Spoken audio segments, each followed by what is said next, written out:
বিজয় উল্লাসে ফিলিস্তিনের পতাকা উড়িয়েছিলেন লামিন ইয়ামাল। এতে লামিনের উপর ক্ষোভ ঝেড়েছেন ইসরায়েলের প্রতিরক্ষা মন্ত্রী। তবে ঠিকই লামিন ইয়ামালের পক্ষে কথা বলেছেন স্পেনের প্রধানমন্ত্রী। শুধু পক্ষে কথা বলেননি, ইসরায়েলকে এক হাত নিয়ে লামিনের প্রশংসা করেছেন তিনি। 18 বছর বয়সী লামিনই যেন সাহসী এক মুসলমানের উদাহরণ। ফিলিস্তিন ইস্যুতে অবস্থান প্রকাশ করে নতুন বিতর্কের কেন্দ্রে উঠে এসেছেন লামিন ইয়ামাল। লা লিগার শিরোপা উদযাপনের সময় তার ফিলিস্তিনের পতাকা উড়ানোকে ঘিরে আন্তর্জাতিক অঙ্গনে রাজনৈতিক প্রতিক্রিয়া তৈরি হয়েছে।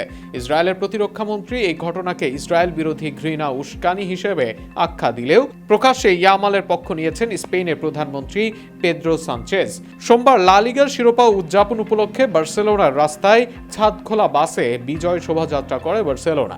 স্থানীয় প্রশাসনের তথ্য অনুযায়ী সেখানে প্রায় 7.5 লক্ষ সমর্থকের উপস্থিতি ছিল।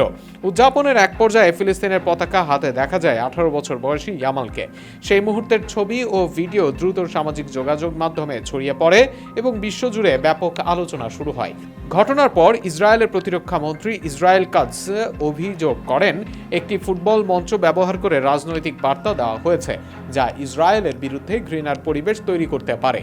তার এই মন্তব্য ঘিরে নতুন করে বিতর্কের জন্ম নেয়। তবে বৃহস্পতিবার সামাজিক যোগাযোগ মাধ্যম এক্সে দেওয়া এক পোস্টে কঠোর প্রতিক্রিয়া জানান স্প্যানিশ প্রধানমন্ত্রী পেদ্রো সানচেজ। তিনি লেখেন, যারা একটি রাষ্ট্রের পতাকা উড়ানোকে ঘৃণা উস্কানি হিসেবে দেখে তারা হয় বিচার বোধ হারিয়েছে, নয়তো নিজেদের অবস্থানের কারণে অন্ধ হয়ে গেছে।